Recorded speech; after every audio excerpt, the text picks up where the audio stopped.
रायगड जिल्ह्यात शिंदे शिवसेनेनं आगामी जिल्हा परिषद आणि पंचायत समिती निवडणुकीच्या पार्श्वभूमीवर जोरदार मोर्चे बांधणी सुरू केली। रायगड जिल्हा परिषदेवर शिवसेनेचा भगवा फडकवण्याचा निर्धार नेतागण आणि कार्यकर्त्यांनी केलाय। रायगड जिल्ह्यातील अलिबाग तालुक्यातील रायगड आंबेपूर जिल्हा परिषद गट क्रमांक 31 कार्यकर्ता संवाद मेळावा आणि आढावा बैठक भरगच्च उपस्थितीत पोयनाड येथे पार पडली। यावेळी कुर्डू जिल्हा परिषद निवडणूक उमेदवार रसिका केणी यांच्या नावाची घोषणा करून त्यांना प्रचंड मताधिक्याने निवडून आणण्याचं आवाहन आमदार महेंद्र दळवी यांनी कार्यकर्त्यांना केले। रायगड जिल्हा परिषदेत शिवसेनेच्या नेत्या मानसी दळवी आणि रसिका केणी या दोन रणरागिणी आपल्या कार्यकर्तृत्वाचा ठसा उमटवून दाखवतील असा विश्वास यावेळी व्यक्त केला। संवाद मेळाव्यात भाजप आणि शेतकरी कामगार पक्षाच्या असंख्य कार्यकर्त्यांनी शिंदे शिवसेना पक्षात जाहीर प्रवेश केला।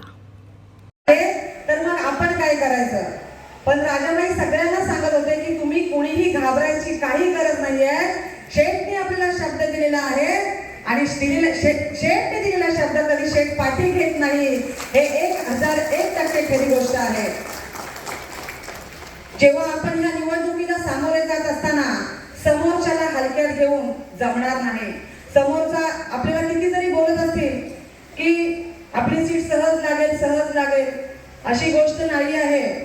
तर सर्व मतदार बंधू भगिनींना आणि माझ्या सर्व पदाधिकाऱ्यांना माझी कळकळीची विनंती आहे की जेव्हा आपण ह्या उमेदवारीचं जेव्हा तारीख डिक्लेअर होईल, प्रचार सुरुवात होईल आणि कार्यक्रमाला जो प्रचार कार्यक्रम असेल तो सुरू होईल, तेव्हा त्या 21 ते 22 दिवसाचा जो कालावधी असेल तेव्हा प्रत्येक कार्यकर्त्यांनी आणि प्रत्येक माझ्या माता बंधू आणि भगिनींनी हा एक विचार करायचा आहे की या वेळेला राजाबाईंच्या स्वरूपातून मला निवडून द्यायचं आहे।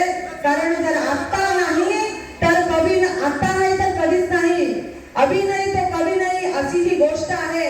त्याच्यामुळे प्रत्येक कार्यकर्त्याला आणि सगळ्या माझ्या मतदार बंधू भगिनींना मी आज आढावा बैठकीतून असं मार्गदर्शन करते की शेवटचं मतदान पडेपर्यंत जेवढे आपले 40 बूथ आहेत ते शेवटचे मतदान पडेपर्यंत आपण तिथं ठाम उभं राहायचं आहे आणि खोटं मतदान कुठे होऊन द्यायचं नाही आहे।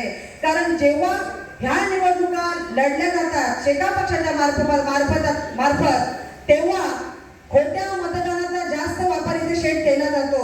भोंबोली सारख्या ग्रामीण भागात आणि डोंगराळ भागात जेव्हा मतदान होतं तेव्हा मेलेल्या माणसाचं मतदान सुद्धा तिथे टाकलं जातं आणि ही सत्य परिस्थिती आहे। पण ते दिवस आता गेले, आता आपले दिवस आहेत। आपल्याला खोटं तर करायचं नाहीये पण खोटं मतदान करून द्यायचं नाहीये।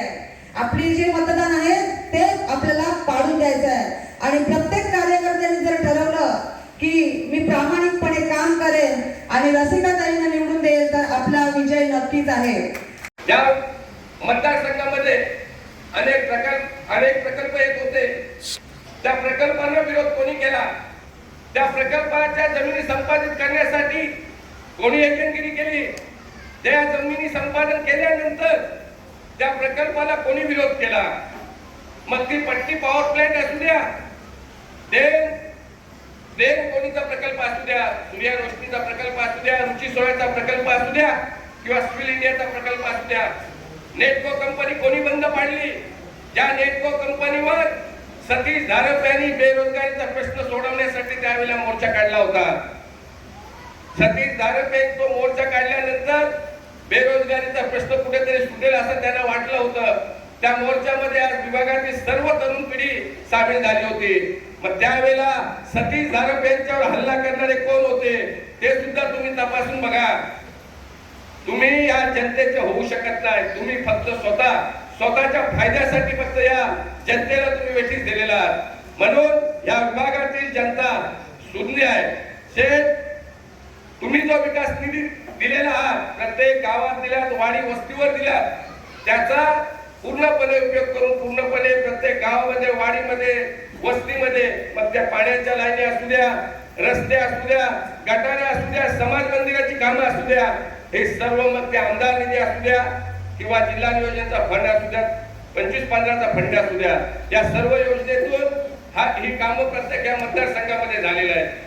आदरणीय महाराष्ट्राचे उपमुख्यमंत्री, पक्षाचे मुख्य नेते एकनाथजी शिंदे साहेबांच्या नेतृत्वाखाली या तालुक्याचा विकास, या कार्यपठाचा विकास होत आहे।